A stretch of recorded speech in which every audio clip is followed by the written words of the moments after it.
옥스퍼드 대학의 교수이신 앨리스터 맥그레스, 현재까지 그 과학과 종교의 최고의 권위자죠. 이분은 분자생물학 박사이면서 동시에 신학 박사입니다. 원래 이분이 과학을 공부하다가 친구의 전도를 받고 회심해서 이제 신학을 공부해서 신학자가 된 거죠. 이 맥그레스 박사에게 인생이 뭐냐고 물었을 때 이분이 이렇게 대답합니다. 짧고 상쾌한 산책길이 어느 순간 준비되지 않은 채로 달려야 하는 마라톤으로 바뀌는 것, 바로 이것이 인생이다. What seemed like a short and pleasant work turns out to be a marathon for which no one is prepared. 자, 의미심장한 말이죠. 인생은 처음에는 짧고 상쾌한 산책길처럼 여겨졌는데요. 막상 걷고 또 걷다 보니까 준비되지 않은 채로 달리는 아주 긴 마라톤 같다, 그런 말입니다. 우리가 어렸을 때, 철이 없을 때, 부모의 보호 아래 있을 때, 부모의 사랑 아래 있을 때는 인생이 다 아름답게 보이잖아요. 짧고 상쾌한 산책길처럼 보이잖아요. 그러나 인생을 살다 보면 인생이 짧고 상쾌한 산책길이 아니라 끝없이 달려야 되고 괴롭지만 끝까지 달려야 되는 마라톤 같이 느껴진다는 것이죠. 근데 더 힘든 건 뭐예요? 우리 모두가 준비되지 않은 채로 이 마라톤을 끝까지 달려야 한다는 거죠. 여러분, 부모로서 다 훈련받고 준비돼서 부모 됐습니까? 그렇지 않잖아요. 그렇지만 그 준비되지 않은 채로 우리는 우리의 인생길을 끝까지 마라톤처럼 달려야 한다는 거죠. 그러다 보니까 우리 모두에게는 오늘이 다 힘겨운 거예요. 힘겨운 거예요. 그래서 때로는 우리 입에서 너무 힘듭니다, 너무 짐이 무겁습니다 라는 불평이 나오게 되는 것이죠. 지난 주일에 우리는 다베라의 불평 사건을 살펴봤죠. 이스라엘 백성이 출발한 지 딱 3일 만에 불평을 합니다. 그래서 하나님께서 불로 그들을 심판하시죠. 3일 만에 불평하는 이스라엘, 그들을 심판하시는 하나님을 우리가 지난 시간에 살펴봤습니다. 근데 이렇게 혼이 나고서도 또 오늘 본문을 보게 되면 또 불평을 하게 됩니다. 마치 혼나고도 또 혼날 짓하고 또 혼나고도 혼날 짓하는 어린아이 같은 모습을 이스라엘 백성들이 계속해서 보여주고 있죠. 4절을 보십시오. 그들 중에 섞여 사는 다른 인종들이 탐욕을 품으며 이스라엘 자손도 다시 울며 이르되 누가 우리에게 고기를 주어 먹게 하라. 이번에 불평의 시작은 이스라엘 백성이 아니라 이스라엘 백성 가운데 섞여 살고 있는 다른 인종 사람들이다, 이렇게 얘기하고 있어요. 여러분, 출애굽할 때 이스라엘 백성만 출애굽한 게 아니라 여러 민족이 같이 출애굽을 했습니다. 출애굽기 12장 37절입니다. 이스라엘 자손이 라암셋을 떠나 숫곳에 이르니 유아 외에 보행하는 장전이 60만 가량이요. 38절 보십시오. 수많은 잡족과 양과 소와 힘이 많은 가축이 그들과 함께하였으며. 여기 보니까 수많은 잡족과, 좀 뉘앙스가 안 좋죠. 잡족, 그러니까 이게 무슨 말이에요? 여러 민족이 같이 출애굽했다는 거죠. 아마 이들은 어떤 신앙이 좋아서 출애굽한 게 아니라 하나님이 애굽에서 막 기적을 베푸니까 거기에 와우 하면서 일종의 군중 심리로 출애굽을 한 것 같아요. 그렇게 출애굽을 하고 나니까 광야에 나와서 너무 힘들잖아요. 그러니까 이 섞여 사는 이방인들이 불평을 하기 시작합니다. 그런데 바로 이어서 그 불평이 전염이 되죠. 이스라엘 자손도 다시 또 불평하기 시작합니다. 여러분, 불평은 전염이 돼요. 제가 이렇게 보니까요, 좋은 것보다 나쁜 것이 전염 속도가 더 빨라요. 그렇지 않아요? 여러분, 좋은 것은 가르치고 가르쳐도 잘 안 돼요. 잘 안 해요. 근데 나쁜 것은 안 가르쳐도 금방 따라해요. 그러니까 나쁜 것이 전염 속도가 더 빠르다는 거죠. 그래서 우리가 우리 주변에 나에게 좋은 것을 전염할 사람을 심어주셔야 돼요. 나쁜 것을 전염시킬 사람이 아니라 좋은 것을 전염시킬 사람을 옆에 두어야 됩니다. 인생을 긍정적으로 보고 감사하고 믿음 있는 사람들을 옆에 두셔야 돼요. 그래야 내가 좋은 영향을 받게 되는 거죠. 5절을 보십시오. 우리가 애굽에 있을 때 값없이 생선과 오이와 참외와 부추와 파와 마늘을 먹은 것을 생각나거늘. 자, 이번에 하는 불평의 내용은 뭐예요? 먹는 것 갖고 불평합니다.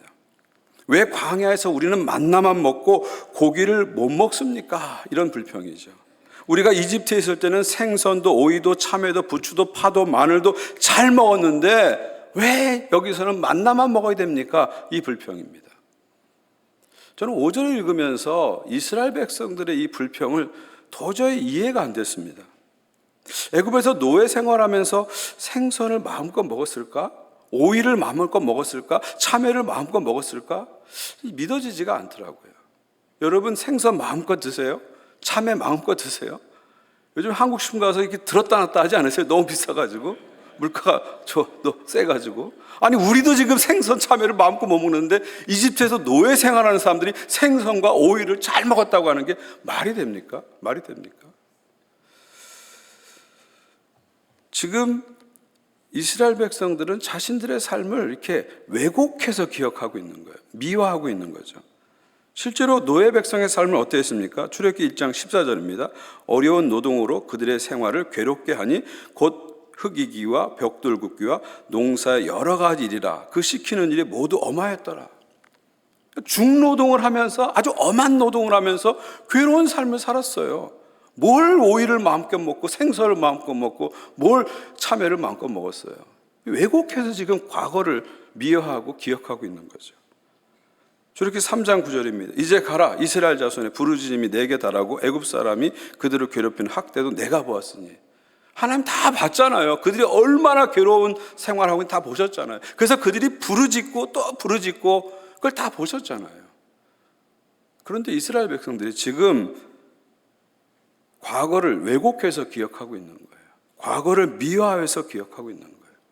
아니 노예들이 잘 먹으면 얼마나 잘 먹었길래 이런 불평을 합니까? 그러면서 과거를 미화하면서 동시에 현재를 폄하하고 있습니다. 6절을 보세요. 이제 우리는 기력이 다하여 만나 외에는 보이는 것이 아무것도 없도다 하니 만나는 가시 같고 모양이 진주 같은 것이라. 백성이 두루 다니며 그것을 보되 맷돌에 갈기도 하고 절기에 찌기도 하고 가마에 삶기도 하여 과자를 만드니 그 맛이 기름 섞은 과자 맛 같더라. 그러면서 지금 하나님이 주신 현재의 만나를 평가절하하고 있는 거예요. 왜 우리는 만나만 먹어야 됩니까? 평가절하고 하고 있습니다. 그러면서 자신들이 먹는 만나를 어떻게 말하고 있어요? 기름 섞인 과자 맛 같더라 그랬어요. 기름 섞인 과자 맛 같더라. 이게 무슨 얘기? 너무 느끼해요. 그런 얘기. 너무 느끼해요. 그런 얘기죠.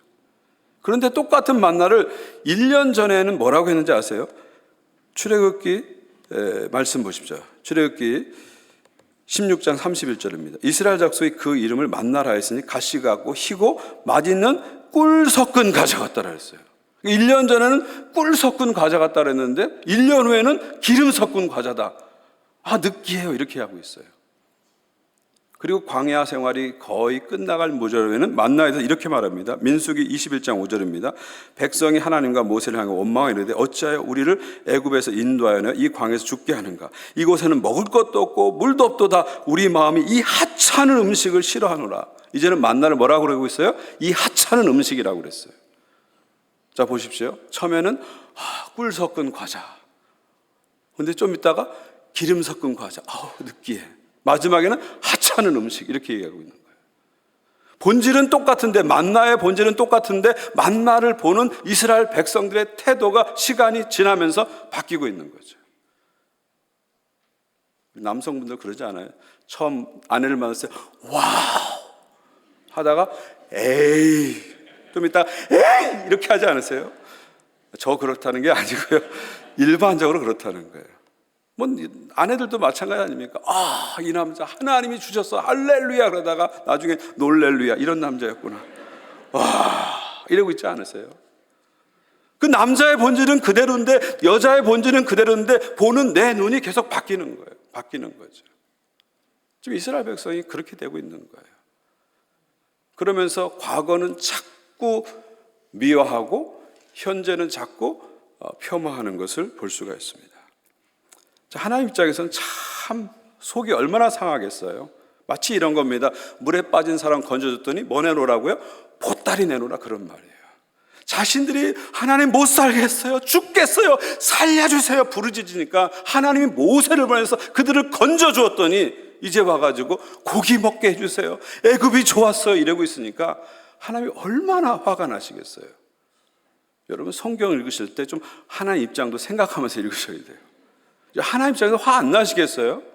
제가 하나님이라면 정말 쳐다보기도 싫었을 것 같아요, 이스라엘 백성이. 여기서 우리는 중요한 것을 발견합니다. 불평하는 사람들은 항상 과거를 미워하고 현재를 폄하한다는 거예요. 불평하는 사람이 항상 하는 말이 뭐예요? 옛날엔 이랬는데, 옛날에 좋았는데, 그런 말 너무 많이 하잖아요. 그러면서 현재를 향해서 이게 뭐야, 형편없어, 마음에 안 들어, 이렇게 얘기하잖아요. 이게 불평하는 사람들의 특징입니다. 여러분 정말 과거가 좋습니까? 여러분 1960년대로 돌아가고 싶으세요? 70년대로 80년대로 돌아가고 싶으세요? 제가 이번에 선교 가서 도미니카의 하이티 난민의 마을을 가보니까 거기서 저는 저의 어린 시절 1960년대를 봤어요. 저의 1970년대를 봤어요. 그걸 보니까 너무 마음이 아프더라고요. 저는 정말 다시 과거로 돌아가고 싶지 않아요. 지금 현재가 얼마나 놀랍습니까? 얼마나 감사합니까? 근데 자꾸 불평하게 되면 과거를 자꾸 미워하고 현재를 폄하하면서 감사를 놓치고 살게 되는 거예요.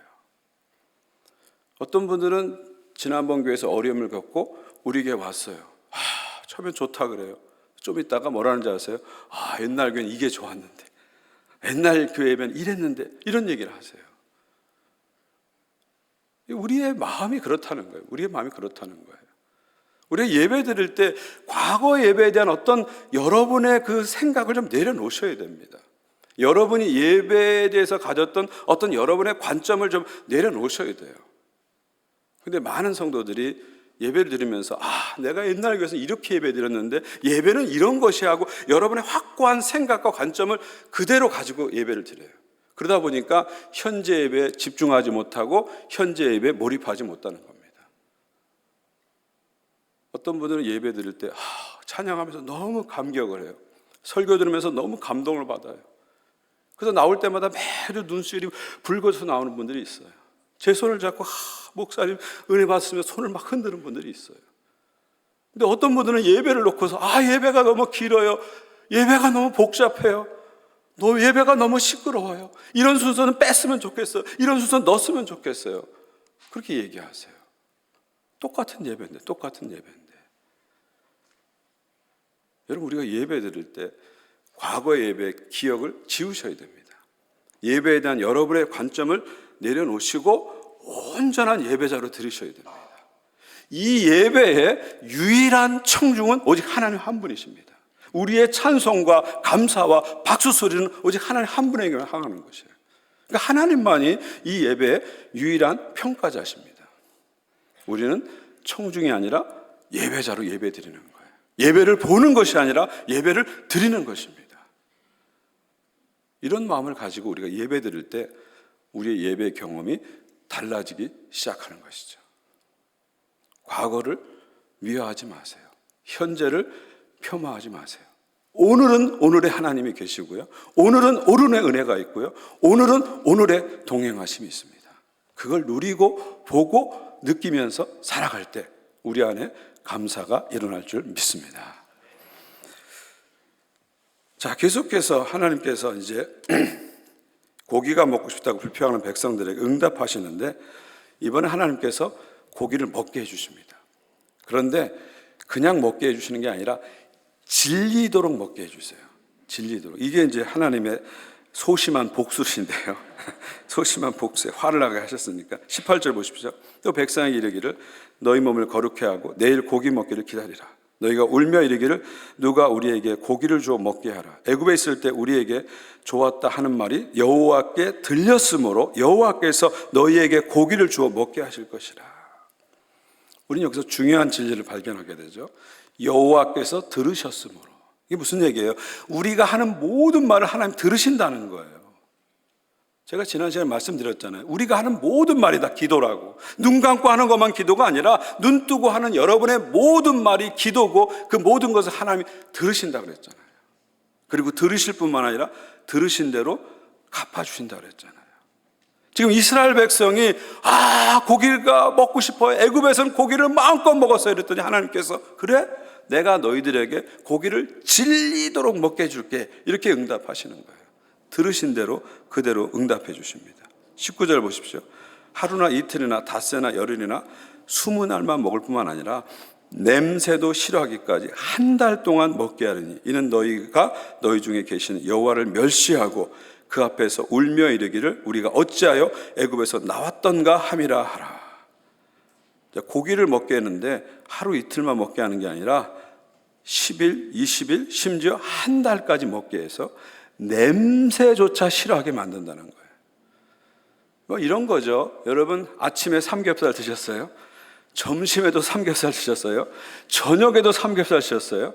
한 달간 삼겹살만 먹는다고 생각해 보십시오. 이게 축복입니까? 저주입니까? 이건 저주죠. 지금 그런 상황이에요. 너희들이 고기에 물리도록 질리도록 먹게 해주겠다는 거죠. 마치 올드보이에 15년 동안 만두만 먹인 것과 똑같은 거죠. 일종의 하나님의 심판이다. 이렇게 보시면 됩니다. 그래서 주신 것이 바로 뭐예요? 메추라기입니다. 메추라기를 종일토록 내려주시죠. 이 메추라기, 보통 우리가 메추리 하는데 사진 한번 보여주시면요, 이렇게 작고 통통한 새입니다. 그러니까 참새보다는 좀 커요. 참새보다 좀 크고 작고 통통한 꽁같이 생겨져 꽁가의 새입니다. 그래서 우리가 보통 메추라기에 고기도 먹고 뭐도 먹죠? 알도 먹잖아요. 여러분 메추라기 알 먹잖아요. 한국 사람 좋아하잖아요. 메추라기 먹죠. 이 메추라기는 그런데 철새입니다. 그래서 봄에는 아프리카에서 유럽으로 날아가고요, 가을에는 유럽에서 아프리카로 날아가는 거예요. 철새입니다. 철새. 그런데 이들의 메추라기의 중간 기착지가 어디냐면 시나이 반도, 시내 반도가 이들의 중간 기착지입니다.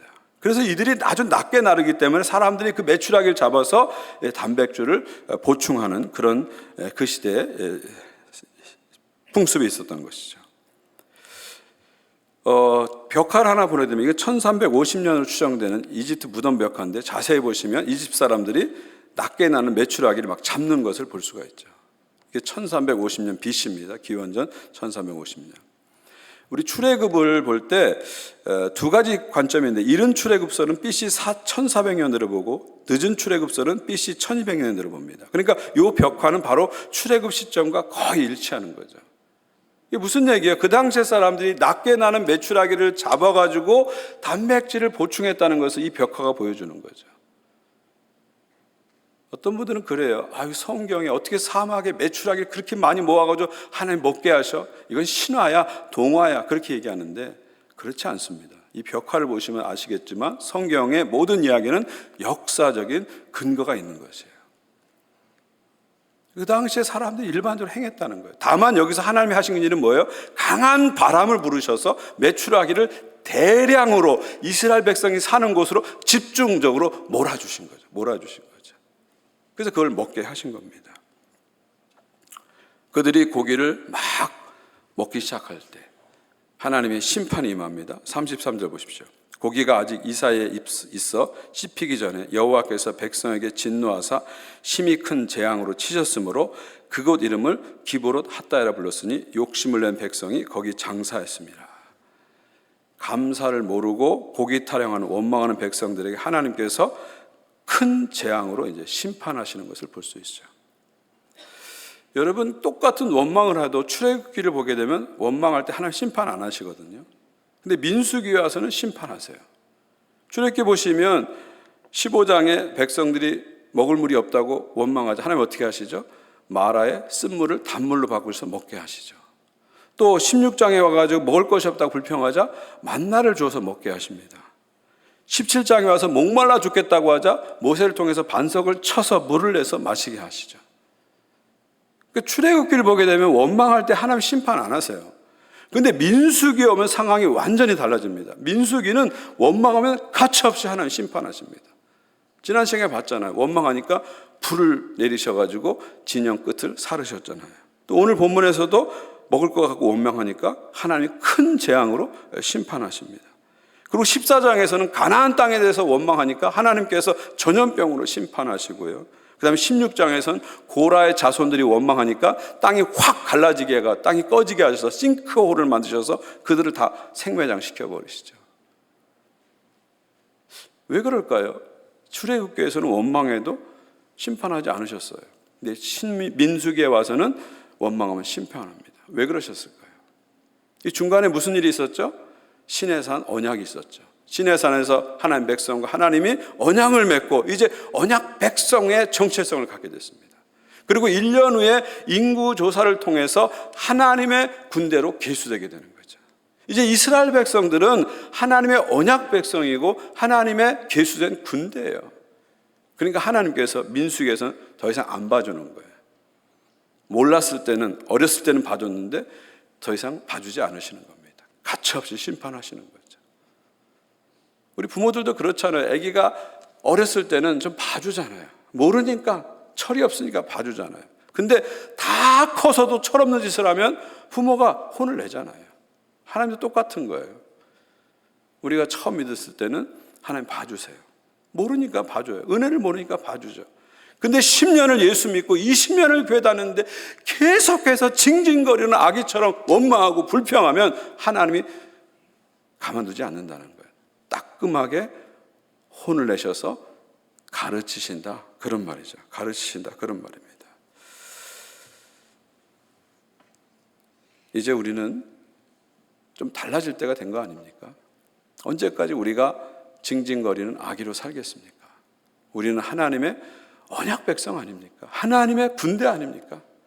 이제는 원망을 그치고 하나님의 자녀답게, 하나님의 군사답게 살아갈 때가 왔다는 것입니다. 제가 좋아하는 작가 중에 그리스 소설가 레이코스 카잔차키스가 있는데 이런 말을 합니다. 나는 더 이상 징징거리는 아이가 아니다. 나는 보고하는 병사다. I am no longer a whining child. I am a reporting soldier. 무슨 말이에요? 나는 더 이상 징징거리는 아기가 아니라는 거예요. 더 이상 현실을 불평하고 사람을 원망하는 그런 아기로 살지 않겠다는 겁니다. 이제부터는 나의 삶을 정면으로 받아들이고 내가 감당할 고통을 담담하게 수용하고 이 땅에서 어떻게 하나님 앞에 살았는지를 늘 당당하게 보고하는, 담대하게 보고하는 군사로 살겠다, 그런 말입니다. 얼마나 멋진 고백입니까? 이제부터 이 고백이 저의 고백이 되고 여러분의 고백이 되시기를 주님의 이름으로 축원드립니다. 이제 마지막으로 한 가지만 더 살펴보려고 하는데요, 모세의 불평과 여기에 대해서 하나님이 어떤 해답을 주시는지 살펴보려고 합니다. 10절을 보십시오. 백성의 온 종족들이 각기 자기 장막문에 우는 것을 모세가 들으므로 이러므로 여호와의 진노가 심히 크고 모세도 기뻐하지 아니하며 모세가 여호와께 여짜오되 어찌하여 주께서 종을 괴롭게 하시나이까? 어찌하여 내게 주의 목전에 은혜를 잊게 아니하시고 이 모든 백성을 내게 맡기사 내가 그 짐을 지게 하시나이까? 잘 보십시오. 먼저는 이방인들이 불평했어요. 그러니까 이 불평이 이스라엘 백성에게 전염이 됐습니다. 이스라엘 백성이 불평하는 것이 누구에게 전염돼요? 이제는 모세에게 전염됩니다. 리더인 모세에게 전염됩니다. 그러니까 이제 모세가 불평하는 거예요. 불평하는 겁니다. 하나님 너무 힘들어요. 왜 저를 괴롭히세요? 짐이 너무 무거워요. 하면서 이제 모세가 컴플레인하기 시작합니다. 12절 보십시오. 이 모든 백성을 내가 배웠나이까? 내가 그들을 낳았나이까? 어찌 주께서 내게 양육하는 아버지와 젖먹는 아이들을 품듯 그들을 품에 품고 주께서 그들의 열조에게 맹세하신 땅으로 가라 하시나이까? 이 모든 백성에게 줄 고기를 내가 어디서 얻으리까? 그들이 나를 향하여 울며 이르되 우리에게 고기를 주어 먹게 하려 하온즉. 이게 무슨 말입니까? 하나님, 내가 이 백성 낳았습니까? 이게 내 새끼들입니까? 언제까지 징징 우는 아기 같은 이들을 끌고 내가 가야 합니까? 불평하는 거예요. 이 모세도 이제 인간적인 소리가 너무 지쳐서 인간적인 소리가 나오게 되는 거죠. 14절 말씀인데요, 우리 한번 한 목소리로 같이 읽겠습니다. 시작.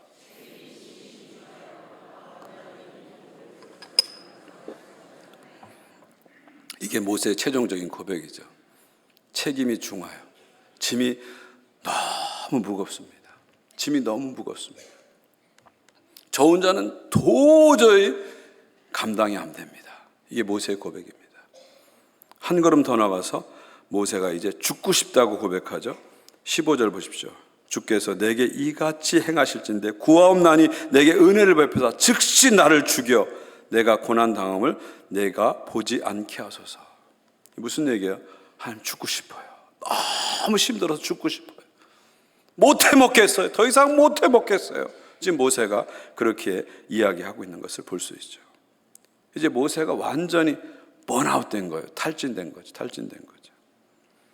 이방인의 불평이 이스라엘에게 전염되고 이스라엘 불평이 리더인 모세에게 전염됩니다.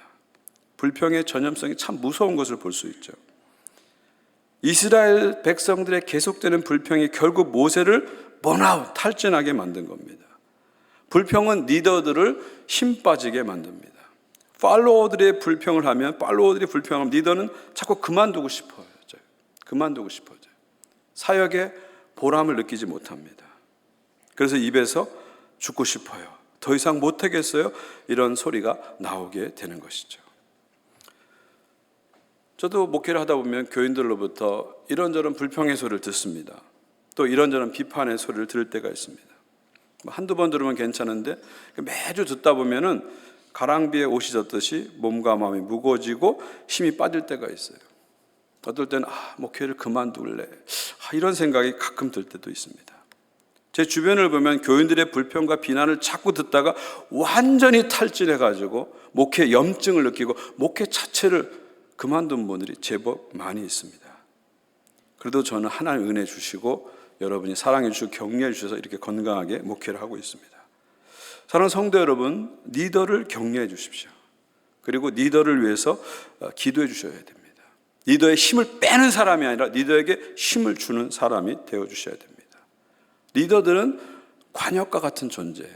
앞에 서 있으면 자꾸 화살을 맞게 되어 있습니다. 여러분은 화살을 쏘는 사람이 아니라 화살을 막아주는 방패가 되어 주셔야 됩니다. 그래서 피터 와그너는 리더를 위해서 방패 기도를 하라. 목회자를 위해서 방패 기도, 쉴드 프레어, 방패 기도를 하라. 그런 말을 하는 것이죠. 목회자들을 격려해 주시고 목회자를 위해서 기도해 주십시오. 또 우리 시무장님들 격려해 주시고 기도해 주십시오. 특별히 우리 촌장님들을 격려해 주시고 기도해 주십시오. 이제 2년간의 촌여정이 끝나고 9월 14일부터 새로운 촌이 이제 시작됩니다. 촌 편성이 거의 이제 마무리되는 단계에 있습니다. 우리 마을 담당 목회자들이 열심히 수고하시고 신방하시고 전화하셔서 이제 거의 이제 촌 편성이 되어가고 있습니다. 감사하게도 올해도 20명이나 되는 새로운 촌장님이 헌신을 해 주셨습니다. 너무 감사드립니다. 많은 분들이 촌장이 힘들다고 다 안 하려고 해요. 그래 놓고서 촌장을 향해서 격려를 하셔야 되는데 비판하거나 불평하는 분들이 의외로 많이 있습니다. 우리는 앞에 서는 사람들을 자꾸 이렇게 격려해 주셔야 됩니다. 지난 2년 동안 촌장으로 수고하신 분들 너무 많은 수고를 하셨어요. 너무너무 감사드려요. 또 9월부터 새롭게 결단하시고 촌장을 계속해서 하시는 분들에게 너무 감사드립니다. 앞에 선 사람들을 여러분 자꾸 격려해 주세요. 그 사람들에서 기도해 주십시오. 앞에 선 사람들의 힘을 빼는 사람이 아니라 힘을 주는 사람이 되십시오. 그것이 크리스찬의 마땅한 삶의 길입니다. 자, 이제 하나님께서는 무거운 짐을 지고 심교하는 모세를 위해서 70명의 리더들을 세워주시죠. 16절 보십시오. 여호와께서 모세에게 이르시되 이스라엘 노인 중에 내가 알기로 백성의 장로와 지도자가 될 만한 70명을 모아 내게 데리고 와 회막에 이르러 거기 너와 함께 서게 하라 그랬어요. 어떻게 하신다고? 17절 보시죠. 내가 강림하여 거기서 너와 말하고 내게 임한 영을 그들에게 임하게 하리니 그들이 너와 함께 백성의 짐을 담당하고 너 혼자 담당하지 아니하니라. 모세가 너무 무겁습니다. 그러니까 하나님께서 그 짐을 함께 질 수 있는 70명의 리더를 세우시죠. 그리고 모세에게 임한 영을 그들에게 부으셔서 짐을 나누고 함께 동역을 하게 합니다. 이 공동체의 짐을 나누는 것, 리더십을 나누는 것, 위임하는 것, 이것이 하나님의 사역의 원리입니다. 갈라디아서 6장 2절입니다. 너희 짐을 서로 지라 그리하여 그리스도의 법을 성취하라. 공동체 안에서 서로의 짐을 져주는 것이 그리스도의 법, 예수님의 법을 성취한다는 거예요. 예수님의 법이 뭡니까? 한마디로 사랑의 법이죠. 온 마음 다해 하나님을 사랑하고 내 몸같이 이웃을 사랑하는 것, 이게 그리스도의 법 아닙니까? 그러니까 여러분이 공동체 안에서 짐을 나누어지는 것이 하나님을 뜨겁게 사랑하는 길이라는 거예요. 공동체에서 짐을 나누어지는 것이 형제, 자매, 이웃을 사랑하는 것이다, 그런 말입니다. 이제 믿음의 공동체 안에서 원망을 그치고 불평을 그치고 서로 짐을 나누어져라. 이것이 하나님의 거룩한 뜻입니다. 서로에게 불평하지 말고 서로의 짐을 나누어져라. 여러분, 우리가 힘을 합치면 엄청난 힘을 낼 수 있어요. 황소 한 마리가 끓으면 4톤의 힘을 내는데 2마리가 끓으면 8톤이 아니라 12톤의 힘을 낸다 그러잖아요. 3마리, 4마리로 올라갈수록 기하급수적으로 힘이 올라갑니다. 이걸 가리켜서 우리가 뭐라 그러죠? 시너지라고 합니다. 시너지. 여러분, 교회의 힘은 각각 개인의 능력이 아닙니다. 교회의 힘은 시너지, 함께하는 힘입니다. 우리가 함께할 때 하나님의 힘을 배가시켜서 더 큰 일을 감당하게 하시죠. 토론토 안에서, 지역사회 안에서, 열방 가운데서 하나님의 위대한 일을 계속해서 하게 하십니다. 불평을 버리고 이제 짐을 나누어 지시기 바랍니다. 이제는 컴플레인을 하는 것이 아니라 커미트먼트를 하시기 바랍니다. 이제 여러분은 군사예요, 군사예요. 징징거리는 아기가 아니라 헌신하는 군사입니다. 컴플레인을 내려놓고 커미트먼트를 하십시오. 불평은 전염됩니다. 감사도 전염됩니다. 불평을 전염시키는 사람이 아니라 감사를 전염시키는 사람이 되시기 바랍니다. 이제 원망을 그치고 헌신하십시오. 무거운 짐을 서로 교회 안에서 나누면서 그리스도의 법을 성취하시는 여러분 모두가 되시기를 주님의 이름으로 축원드립니다.